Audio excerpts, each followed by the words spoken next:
Et kuzarke mazon ba et no mweza wase verbe pet et kuzarke mazon ba et no mweza wase verbe pet ma mweza wase verbe pet es den des nagon penket al dam zi zvanja verbet et den des nagon penket al dam zi zvanja verbet et al dam zi zvanja pa de zen le redin pep kanon et al dam zi zvanja pa de zen le redin pep Dí riomh háirteas muisce agus fáilte a ríist go cheangal cáilteach an seo ar CCTV. Cambridge, Massachusetts agus tá mé a ríist an buchas na dia agus lenimid rá leis an scéal Harry Potter agus an uorchlár agus imránis Harry Potter main ar athrónid. Agus béimid ag lenimid leis an scéal, so cacha mé Knappa eile fáinnig í nóméid agus mise cáilmise béidir. Mar sin. So go now. Okay, so bhímuid a play the Harry Potter agus céird a hála. Bhí plán acu August Malfoy. Okay.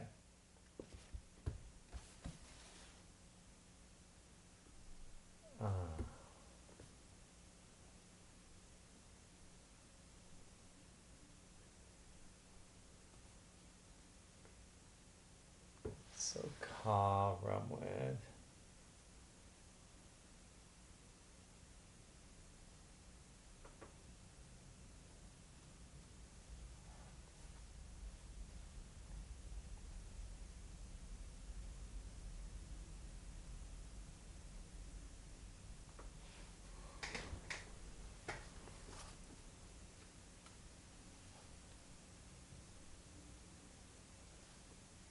Okay, tá córcha clócha dúr.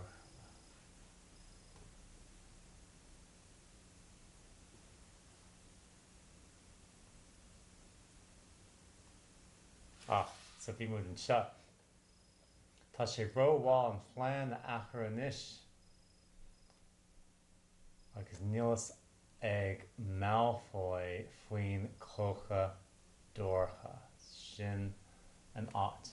Bhí fang an tuirchú ina chi tíomhama agus bindeláin ar airbal nuair thuaidh siad leis an scéal go Hagrid a d'oscail fuinneog le Lord Low.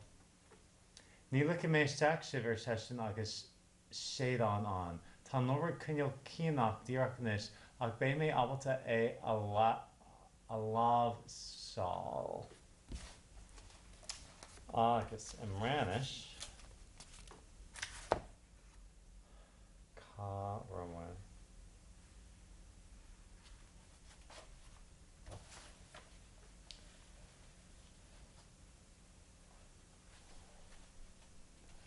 Roedd fang I baidhgí tí achlan ar cabin a chrúin múin ar I ginfun pan aithan hu I dhwaid uirth Hagrid, agaród intair fenist I siarad an hu.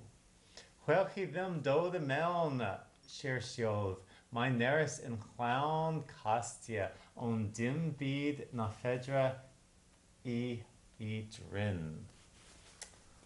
5 and a.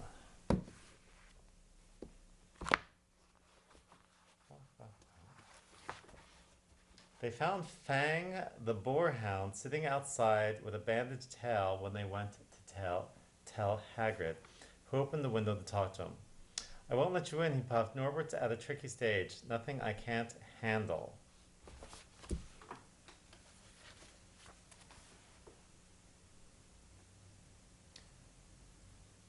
Nuair duine siad dó faoi litir Charlie chruinne na deora ina thuúla ach b'éidir nach bra an ach go raibh Norbert I níomh Graham a bhaint as a lorga. Ach ní dada é fuair sé Graham ar mo bhuaitis sin a néad an súgach atá sé níl an ach peta beag óg go fóil. Bhfuil an peta beag óg a airbal mar ar mála agus bhain crochú as na fuinneoga.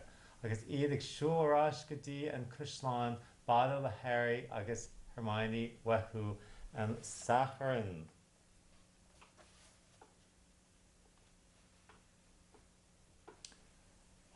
Pána dhúidan thu orthú am lither Charlie, chlanmód I ligad a dangraid ar I gachlaí faith fód néras newid frathaí I gcóis fód in grafifol am honey.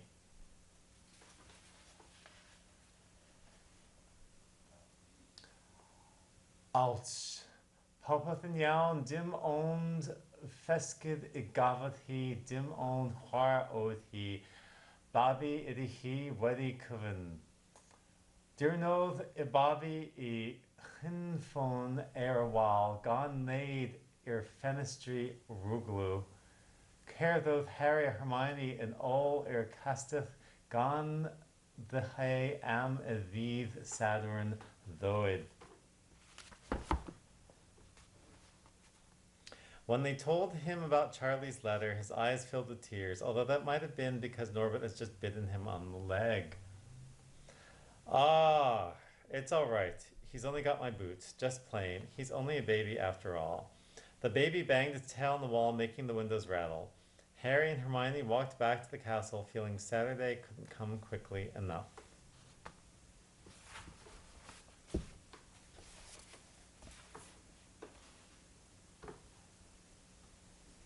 Bheadh trua acu de Hagrid agus ag scarú le Norbert mórc an imrí a bhí orthu faoin rud a bhí le déanamh acu hain.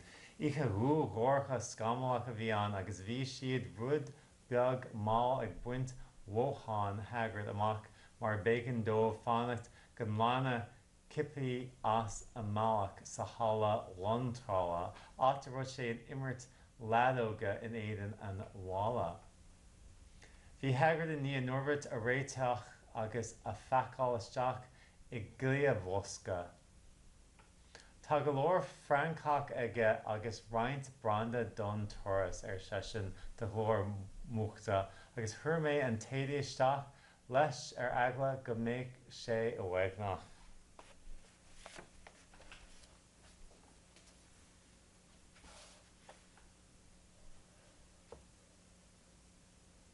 Fe vidan hu wedi temlo truani mawr dros Hagrid pan vaith amsa iddo farewellio a neris oni bai I bod mór brederis inglich hin roidd waid idan hu neid.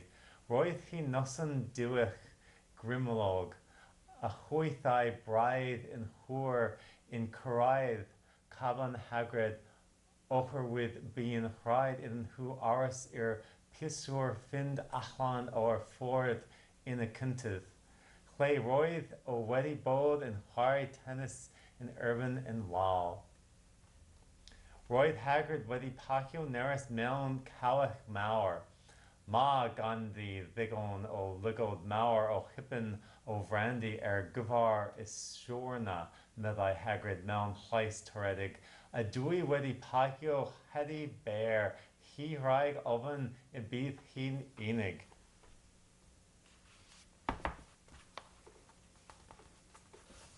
They would have felt sorry for Hagrid when the time came for him to say goodbye to Norbert if they hadn't been so worried about what they had to do. It was a very dark, cloudy night, and they were a bit late arriving at Hagrid's hut because they had to wait for Peeves to get out of their way in the entrance hall, where he'd been playing tennis against a wall. Hagrid had Norbert packed and ready in a large crate. He's got lots of rats and some brandy for the journey, said Hagrid in a muffled voice, and I packed his teddy bear in case he gets lonely.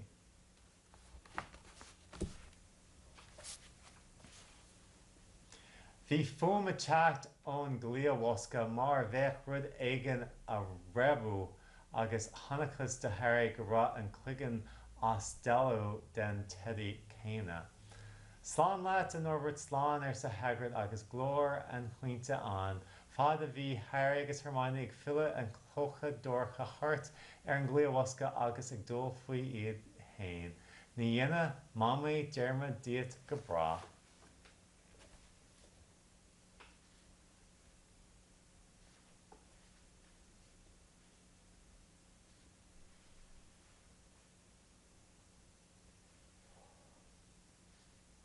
Ortí meán ar cabhach dóigh sinna bheith Patty Pen a teddy bear in cail I rúgio I fuair.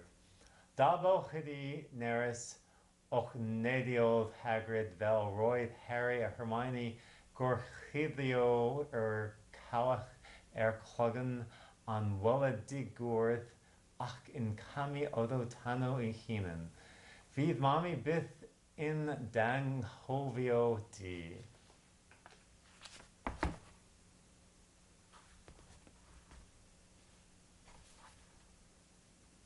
From inside the crate came ripping noises that sounded to Harry as though the teddy was having his head torn off. Bye-bye, Norbert, Hagrid sobbed, as Harry and Hermione covered the crate with the invisibility cloak and stepped underneath it themselves. Mommy will never forget you.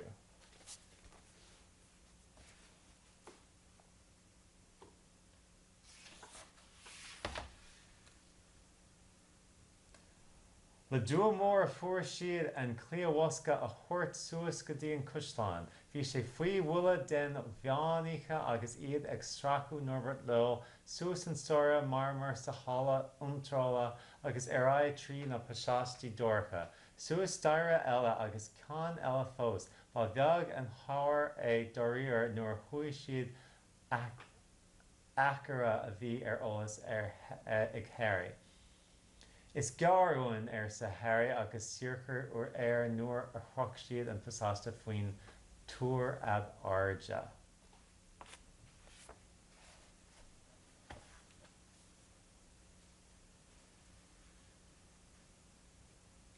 Siut I chlúidan thu I gael I cabhach I bhimmen ó ar castach widan thu them.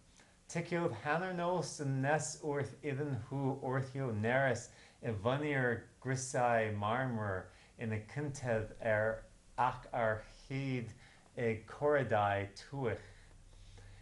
I bhunni chres arach o risiau, yna un arach. Mlaeth hyd in ode on un o chlybrai Tower Harry Bower a wanhaniaeth yw'r taith Draferthis.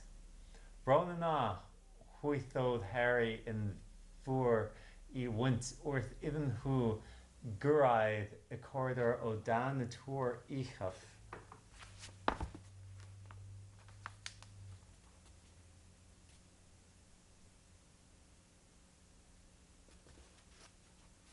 How they managed to get the crate back up to the castle they never knew. Midnight ticked near as they heaved Norbert up the marble staircase in the entrance hall and along the dark corridors. Up another staircase and then another. Even one of Harry's shortcuts didn't make the work much easier. Nearly there, Harry panted as they reached the corridor beneath the tallest tower.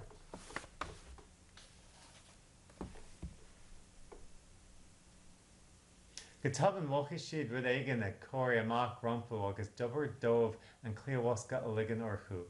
Gan cuimhneamh go raibh siad dó aice chena hain. Chuaigh siad isteach faoi na scálanna agus iad ag stanú ar an dá chruth a bhí an lech le chéile faoi dheich sláinte daoibh. Tháinig leis solas ó lampa. An tulga McGonagall a bhí an cóta tí brachanach orcha agus luntán ar gcuid gurga agus gréim clúise aice ar Malfoy.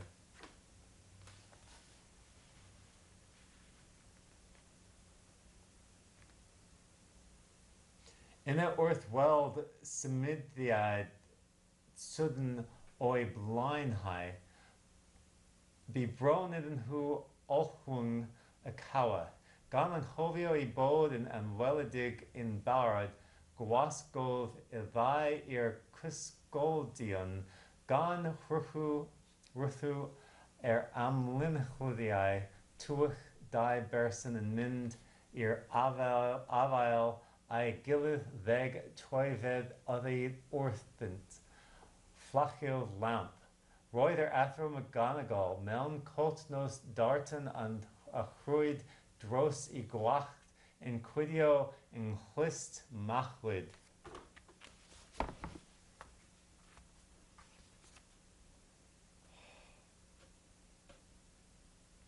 Then a sudden movement ahead of them made them almost drop the crate. Forgetting that they were already invisible, they shrank into the shadows, staring at the dark outlines of two people grappling with each other 10 feet away. A lamp flared. Professor McGonagall, in a tartan bathrobe and a hairnet, had Malfoy by the ear. Detention, she shouted, and 20 points from Slytherin. Wandering around in the middle of the night. How dare you? You don't understand, Professor. Harry Potter's coming. He's got a dragon.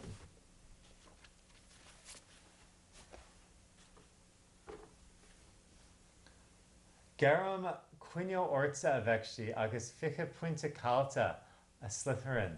Ag gordil hart ilar na hiche, nach dana and washes duet e. Ach ni higan hu a olive, ta Harry Potter tak ta dragon egge, a lachid de hafod, nach more and creed wits brega, more shin a instant. Tena, lorcha misha leshen olive Snape put a Malfoy. Near stro bith lo and stora bisha quachta gabar and tour a chordiv in a yishin. A don sheed garush sheed a muh fui air for na hicha soar hashid div and clocha dorcha agus iad anwiak gaduka lo a nano a haringt arist. Rinja Hermione couple came rinka.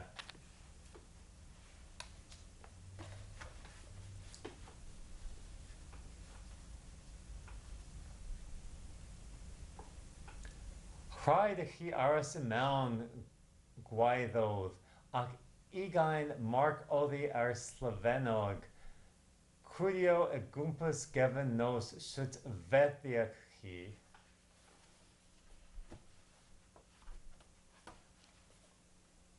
Dydych chi ddim yn deach achro, mae Harry Potter yn dod, mae ganddo fo ddraig.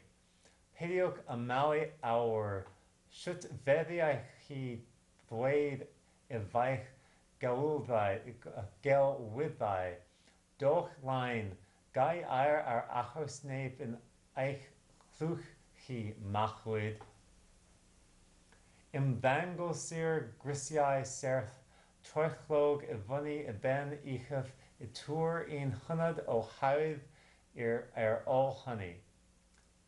Thunnen hu mór clogan nes I bod wedi camu allan I air or in nos, in falch o gael a nadlin iawn unwaith eto. Gwneud Hermione ddawnt fach lawn.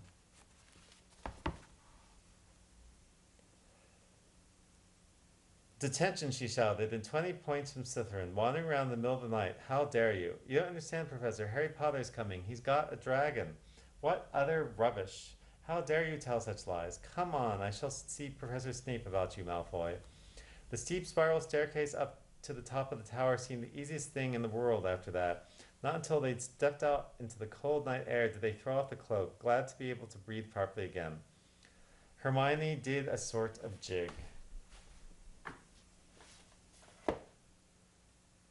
Tá Malfoy fwy chwynol, Dayton ceol a chur leis mar scéal. Ná déan a bhil Harry de. Bhí tamil goire acu ar Malfoy fad a bhí siad ag fama agus nuirbh a lascú hart sa glia bhosca I ri an ama. Tuairim is deicnóid ina dhí sin búd na ceithre scúb ag islú chucú trid an dorchadas. Ba Spriol and Dram iad Carta Harley. Haspan siad de Harry agus Hermione in sort uma a bhí denta acu le Norbert a chur crochu atarhu. Thug si go léir lámh chunta le Norbert a chachrú inte I gceart agus an sin thug Harry agus Hermione lámh leis a gcuid eile agus thug míle buachas dóibh. Faoi dhearras faoi Joé bhí Norbert a gimacht agus imacht agus bhí sé imethe. Déalaigh siad síos an star bhise go haiganta agus an túlach a bhí grí imi in éanacht leis an úlach a bhí sa gléomhosca. Gan aon dragon an chula agus Malfoy faoi chuineál, cén smá a bheith or chu festa. Bhín feagar rompa ag búnstóra nuair a chúil siad isteach sa bhostáiste nocht filt amach an dorchadas. Well ar sesin go híseal tá siad I bonc ceartanis. Bhíon clocha dorcha fácaí in nia acu ag bar an túr.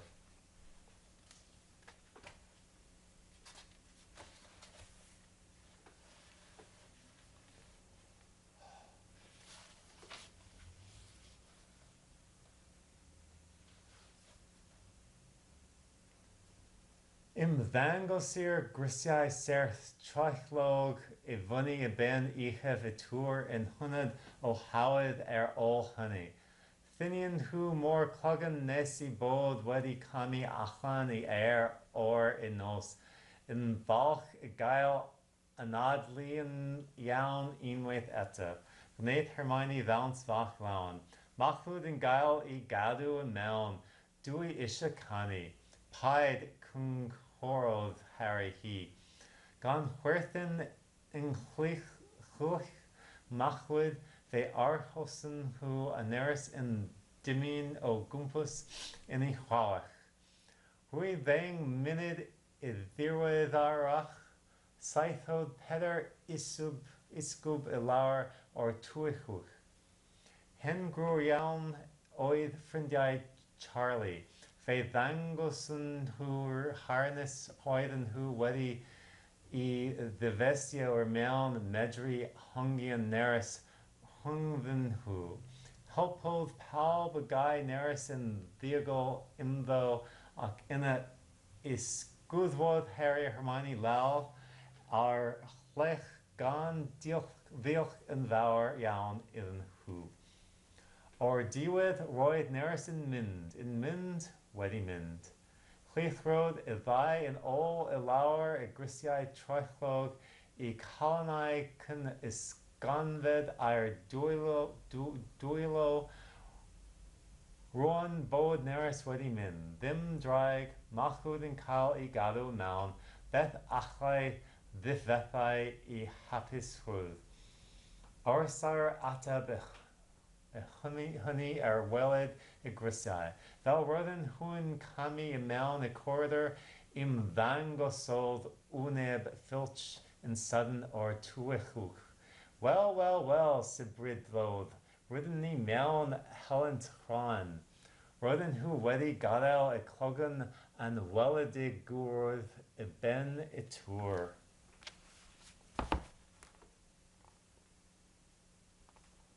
The steep spiral staircase up to the top of the tower seemed the easiest thing in the world after that. Not until they'd stepped out into the cold night air did they throw off the cloak, glad to be able to breathe properly again. Hermione did a sort of jig. Malfoy's got the tension. I could sing. Don't, Harry advised her. Chuckling about Malfoy, they waited. Norbert thrashing about in his crate. About 10 minutes later, 4 broomsticks came swooping down out of the darkness. Charlie's friends were a cheery lot. They showed Harry and Hermione the harness they'd rigged up so they could suspend Norbert between them.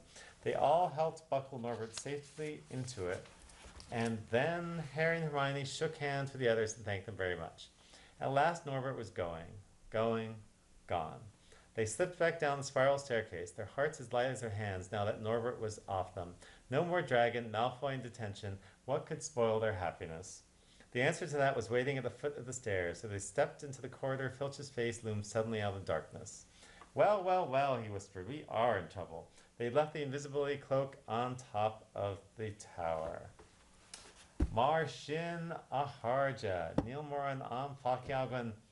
So Kachame, Reti, and Bluliska rollout. Agus tasulgum gemeshiv ag fechant orm ag gan shachna. Agus lenim idarai leshan scale. A capital Kuigdig, chapter 15 of Bay Agan. Níl moran faki sa lawer sha. Tamid biagnach creachnaha le scale Harry Potter agus an orchlog agus a mine athronid. We're nearly done with the story of Harry Potter and the Sorcerer's Stone. Marshin tasulgum gemeshiv ag fechant orm ag gan shachtana. agus leanúna rá leis an scéal an sin agus tá sógam go méisih an a fécint orm agus tá sógam go mé seachtain lá agah agus bé aimseir lá agah I gcáin na seachtaine agus gacrúd I gceart mar sin inis slán go fóil slán inis. Et kuzarke mazon ba et mamweza was sever bepet et kuzarke mazon ba et mamweza was sever bepet mamweza was sever bepet sketen des nagon penket al dam sis vanya verbet sketen des nagon penket al dam sis vanya verbet et al dam sis vanya pa de zenle redin pep kanon et al dam sis vanya pa de zenle redin pep pa de zenle redin pep redin onon na ver kan ak humult onon remwel kai redin onon na ver